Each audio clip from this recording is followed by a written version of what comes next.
Clarice de Guzman at syempre ngayon, may panonoorin akong video. Ito, papanoorin ko, di ko alam kung ano makikita ko dito kasi sinut to bago ako pumasok ng PBB house. So, syempre, may collarbone pa ako dito expected. So, ito na nga! Panoorin natin. Task.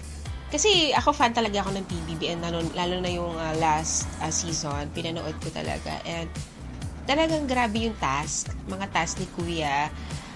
So, ayun din yung nilook forward ko ngayon. Feeling ko talaga matcha-challenge ako physically and emotionally.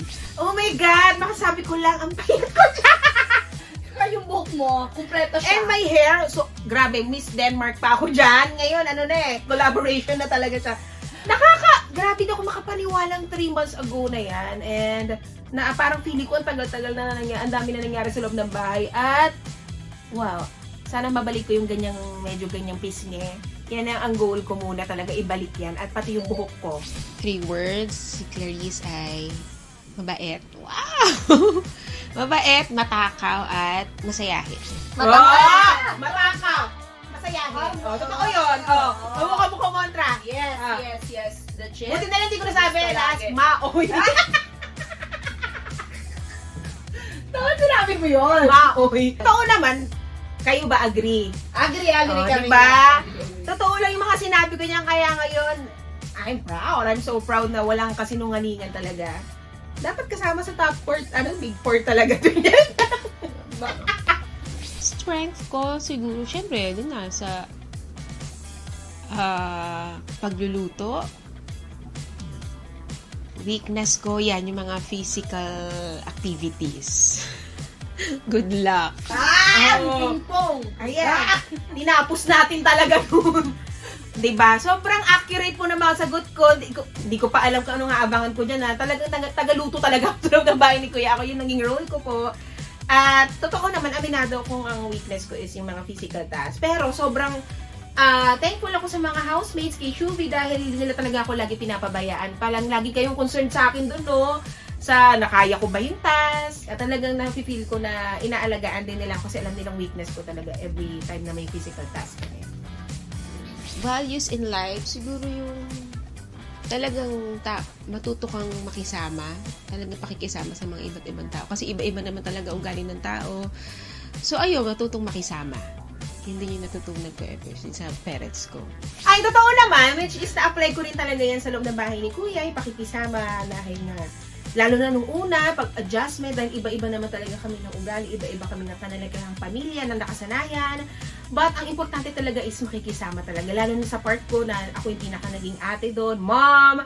So, ako yung somehow nagiging pang-balance minsan sa kanila. Pag merong alam ko magkakaroon ng something na baka simula na issue, ako na yung sisimula ng neutralize, tama ba? Nagpa-pacify. Marmy ka na. So, yun talaga, kailangan makisama talaga. And kami naman po lahat talaga doon, yun ang ginagawa, nakikisama talaga kami sa isa't isa.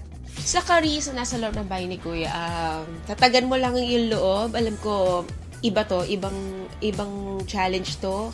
Hindi to yung typical na singing contest, kakanta ka, but ito, ibang klase na yung sinalihan mo. And kaya mo yan, lakasan mo lang yung loob. Ayun, doon naman talaga advice ko, galingan mo dyan sa outside world. Andito na ako ngayon. Na-apply ko naman talaga yun, diba? Talaga mahina talaga loob ko. Nung una, kung alam nyo lang po, iniiyak ako. Kahit nung wala pa si Shubi na, parang feeling ko, di ko ata kaya dito. Ako pinakamatanda. Pero, yan talaga yung pinairal ko, yung tinatagan ko pa yung sarili ko, na inisip ko na lang kaya ko to. Kasi ang daming nangarap makapasok sa bahay ni Kuya, and kami yung bilang lang sa mga napili. Kumbaga, napakaswerte na namin na nakapasok kami. Isa kami sa mga naging housemates ni Kuya. So, sabi ko, once in a lifetime lang to, kailangan tatagal ko na yung sarili ko. Minsan lang to, and kaya ko to. Si Clarice na nanonood ngayon, kumusta ka naman? Buhay pa ba? Ayan, proud ako sa'yo na nanonood ka na ngayon. May signal ka na. Tama! Diba? Yung sasabihin ko talaga sa sarili ko ngayon, Clarice, I'm so proud of you. Proud ako sa'yo dahil nakayanan mo lahat ng pagsubok, and sobrang excited ako sa mga nakaabang sa labas. Nakuyog ng mga galit sa'yo, joke lang. Sobrang excited ako kung ano man ang mga blessings na pwede pang dumating, and ayun. So, let's do this. Let's get it on. Dito na, simula na ang totoong laban ng buhay. So, I love you all! OA!